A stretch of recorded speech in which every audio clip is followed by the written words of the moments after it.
ఖరీఫ్, రబీ కాలాల్లో సాగు చేసే దీర్ఘకాలిక అపరాల పంట కంది. ఖరీఫ్లో వర్షాధారంగా సాగు చేస్తున్న కంది ప్రస్తుతం పూత దశలో ఉంది. ఈ దశలో కందికి చీడపీడల బెడద ఎక్కువగా ఉంటుంది. ప్రధానంగా మరూకా పురుగు, శనగపచ్చు పురుగు, కాయతొలుచు ఈగ, వెర్రి తెగులు, ఎండు తెగులు వంటివి ఆశించి పంటను నష్టపరుస్తాయి. ఈ చీడపీడల పట్ల అప్రమత్తంగా ఉంటూ సకాలంలో నివారించుకోగలిగితే కంది నుంచి మంచి దిగుబడులు పొందే ఆస్కారం ఉంది. ప్రస్తుతం కంది పంటను నష్టపరుస్తున్న చీడపీడలు, వాటి నివారణ చర్యలను వివరిస్తున్నారు కర్నూలు జిల్లా ఏరువాక కేంద్రం ప్రధాన శాస్త్రవేత్త డాక్టర్ సుజాతమ్మ. ఇప్పుడు కంది పంట ప్రస్తుతం ఏంటంటే మొగ్గ దశలో ఉంది. కొన్ని మధ్యకాలిక రకాలైతే ఇప్పుడే మొగ్గ మీద ఉన్నాయి. కొన్ని దీర్ఘకాలిక రకాలైతే ఇంకా పూతకు కూడా రాలేదు. కొన్ని స్వల్పకాలిక రకాలైతే మనకి పూతకు రావడం జరిగింది.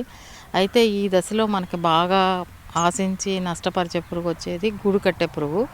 ఈ గూడు కట్టే పురుగు ఏంటంటే ఆకుల్ని వాటిల్ని లేకపోతే పూతను కానీ గూడు కట్టి లోపల చేరి పూరెక్కలన్నీ తినేసి మనకి ఈ పూరెక్కల్ని తినేయడం వల్ల అంటే పూతంతా పోవడము, దానివల్ల దిగుబడి మీద గణనీయంగా ప్రభావం ఉంటుంది. దీన్ని మనం ఈ గూడు కట్టే పురుగుని మనం మారుకా మచ్చల పురుగు కానీ స్పాటెడ్ బోల్వామ్ కానీ అని అంటాము.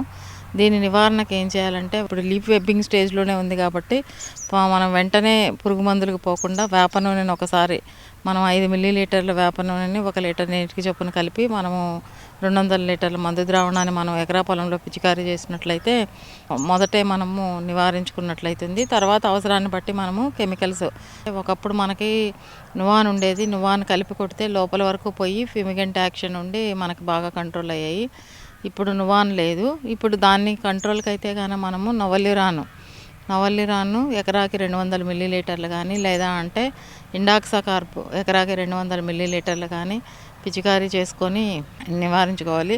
తర్వాత బాగా పూత కాత వచ్చిన తర్వాత ఏంటంటే మనకి ఈ శనగపచ్చ పురుగు కూడా సమస్యగానే ఉంటుంది. ఈ శనగపచ్చ పురుగుకి నివారణకి ఏంటంటే మనము తొలి దశలోనే ఇండాక్సాకార్బ్ అయితే ఎకరాకి 200 మిల్లీలీటర్లు, లేదు అంటే నవల్లిరాన్ అయితే ఎకరాకి 200 మిల్లీలీటర్లు, లేదా ఇమామెక్టిన్ బెంజోయేట్ అయితే ఎకరాకి 80 గ్రాములు.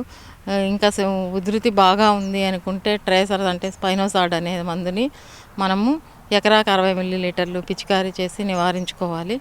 ఈ నివారించుకున్నట్లయితే కానీ మనకి ఈ శనగపచ్చ పురుగు సమస్య కూడా తగ్గుతుంది. తర్వాత మనకేంటంటే ఇటీవల కాలంలో బాగా ఎక్కువగా ఉన్న సమస్య ఏంటంటే కాయ ఈగ. ఈ కాయ ఈగ ఏంటంటే కాయ లోపలే ఉండిపోతుంది. ఉండి మనకి గింజలన్నీ తినేసి నష్టం అనేది మనకి పైన కనిపించదు. అంటే మనకి పత్తిలో గులాబీ రంగు పురుగు ఎలా అయితే లోపలే ఉండి మొత్తం తినేస్తుందో, ఇది కూడా కాయ లోపల ఉండి గింజలన్నీ తినేసి మనకి రేపు కోతకు వచ్చినప్పుడు చూసినప్పుడు అయితే తాలుకాయలు ఉంటాయి అన్నీను.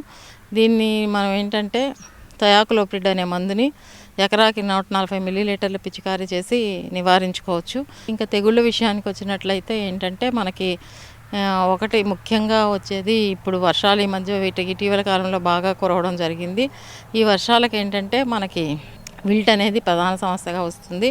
అంటే దీనివల్ల ఏంటంటే మొక్కలు ఎండిపోవడం అనేది జరుగుతుంది. ఆ ఎండిపోయిన మొక్కలను తీసేసి ఎక్కడైతే లోతట్టు ప్రాంతాలు ఉండి నీటి నిలబడ్డాయో అక్కడ మనము సాఫ్ అనే మందును 2 మిల్లీలీటర్లు 1 లీటర్ నీటికి కలిపి మనం మొక్కలు మొదల దగ్గర స్ప్రేయర్ అంటే నాజిల్ తీసేసి స్ప్రేయర్తో మనం పోసినట్లయితే కొంతవరకు మనం ఈ విల్ట్ నుంచి కూడా దీన్ని రక్షించుకోవచ్చు. అంతేకాకుండా ఏంటంటే మనకి ఇప్పుడు అనంతపురం బార్డర్ ముఖ్యంగా తేలిక నేలల్లో ఏంటంటే ఈ మధ్య వెర్రి తెగులు ఒకటి వస్తుంది. వెర్రి తెగులు అంటారు, దీన్ని గొడ్డు తెగులు కూడా అంటారు. ఇది ఆశించిన ఆకులంతా కూడా ఏంటంటే ఆ కొమ్మలు అవంతా కూడా పూత కాత రాకుండా అలా పోయి తర్వాత కొన్ని సందర్భాల్లో చెట్టు మొత్తం కూడా మనకి గొడ్డు చెట్టులాగా తయారవుతుంది. దీనికి ఏంటంటే మనం ఇది ముఖ్యంగా మనకి ఇరియోపిడ్ మైట్ ద్వారా వ్యాపిస్తుంది కాబట్టి మన మైట్ అనేది కంటికి కనిపించదు. దీన్ని మనం ఏంటంటే కొంచెం గమనించగానే ముందే నివారణ చర్యలు చేపట్టాలి. ఒకసారి వచ్చిన తర్వాత దీన్ని మనం నివారించడం అనేది అసాధ్యం. కాబట్టి ముందస్తుగా నివారించడానికి ఏం చేయాలి అంటే మనము ప్రాపర్గా అయితే కానీ 3 మిల్లీలీటర్లు, వెటబుల్ సల్ఫర్ అయితే 3 గ్రాములు 1 లీటర్ నీటి చొప్పున కలిపి పిచికారీ చేసి మనము ఈ గొడ్డు చెట్లు రాకుండా ఈ మైటిని కంట్రోల్ చేసుకుంటే దీని తర్వాత ఫర్దర్ స్ప్రెడ్ కూడా ఉండకుండా మనకి ఈ గొడ్డు తెగులను ఒకటి చేసుకోవచ్చు.